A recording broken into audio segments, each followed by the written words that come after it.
स्वागत है आपके अपने चैनल में। आज हम पढ़ेंगे पाठ 4 कृषि का कर्तन दहन प्रणाली।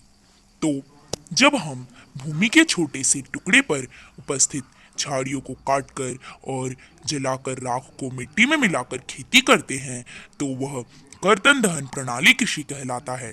अर्थात जब भूमि के छोटा सा टुकड़ा रहता है उसमें झाड़ी जितना भी रहता है ना उसको काट दिया जाता है और फिर उससे जो उसको जलाया जाता है तो उससे जो राख मिलता है ना उसको मिट्टी में मिलाकर फिर खेती किया जाता है।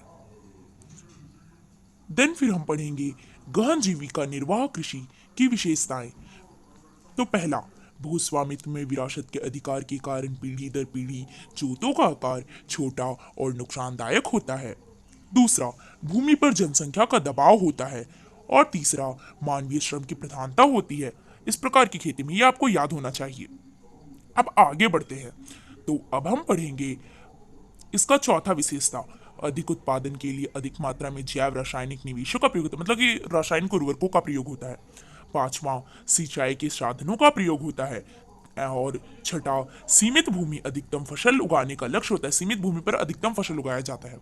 तो इसी के साथ ये वीडियो में अब हम आगे हैं वाणिज्यिक कृषि। अब हम तीसरा पढ़ेंगे वाणिज्यिक कृषि की विशेषताएं। पहला, कृषि करने का मुख्य उद्देश्य अधिकतम लाभ के लिए फसल उत्पादित करना। दूसरा, मानवीय श्रम और अधिक पूंजी निवेश का होना। तीसरा, अधिक उपज देने वाले बीजों, रासायनिक खादों और कीटनाशकों का प्रयोग होता है।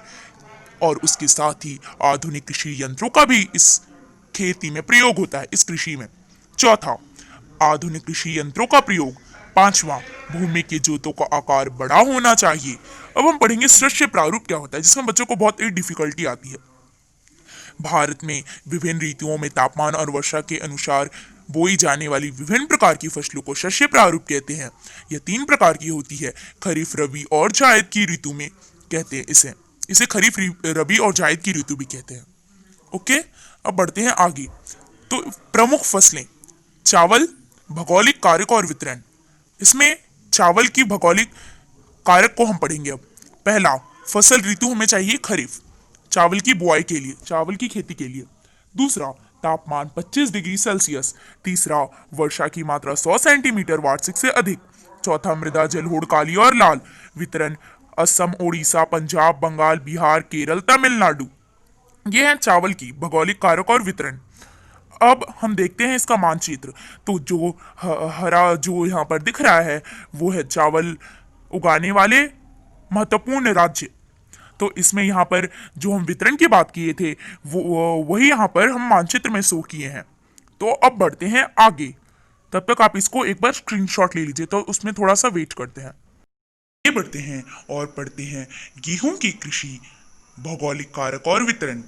तो गेहूं के लिए जो फसल ऋतु है वो है रवि। तापमान, रबी रवि नहीं, तापमान 10 डिग्री सेल्सियस से 15 डिग्री सेल्सियस।